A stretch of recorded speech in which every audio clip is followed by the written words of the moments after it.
Thank you. Any questions? Two more. Councillor Wong-Tam. Thank you very much. And as a councillor who represents downtown Toronto, we certainly can put a lot more density onto this particular large parcel of land. Why do you think, this is a city-initiated zoning amendment, why do you think the numbers have been so conservative, recognizing that we're in the backdrop of a housing crisis? This one was actually a site that had a bit more promise to it because it was classed as revitalization lands. So you'd already done the Tippett Road lands, which are the south parking lot.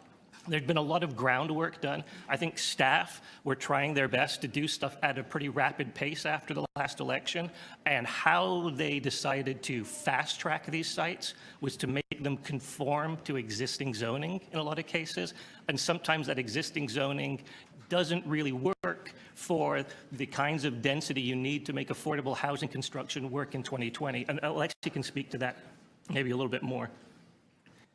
Yeah, so as Mark was saying, it's basically that. I think a lot of, so the official plan policy was in place and would encourage the densities that we're seeing in the recently revised application. But certain things like urban design guidelines and things like that were sort of dictating the original built form on this site, including the zoning, were to, as Mark was saying, to fast track. We were trying to conform to policy that's kind of out of date. And I think it would have been far more better to work towards using the policies that were already in the official plan and regeneration areas to push for more aggressive densities, first off, basically. So what would your recommendation be in order for us to actually build more housing? In a general sense, I would treat these housing now sites as tabula rasa, as a blank slate. I would come up with some sort of zoning definition that says we'll set a target for the affordable units and the types of affordability we want, but we're not going to apply a lot of the design guidelines and the other things that make the functionality of it really hard to build. We're going to be talking about the City Place example later on today. And that's a great example of a project from Open Doors that fell apart because it was built in city places like an 80-unit, 8-story building. That density doesn't work for modern construction costs.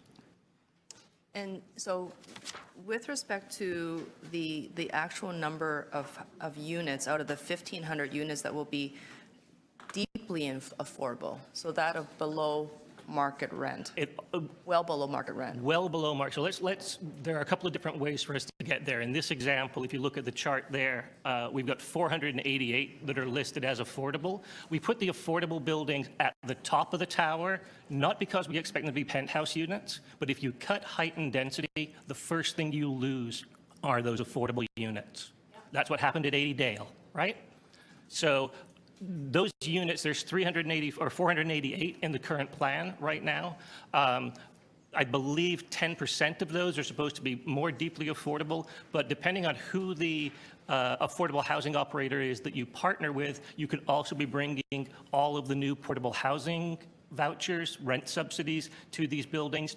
So even if it's a one-bedroom where the operator is getting $1,100 a month, the person out of pocket may only be paying for $500 a month for that unit because the rest is being made up with, I think you guys got another 20,000 rent subsidies or something like that, or 10,000 rent subsidies last year. I can't remember the number.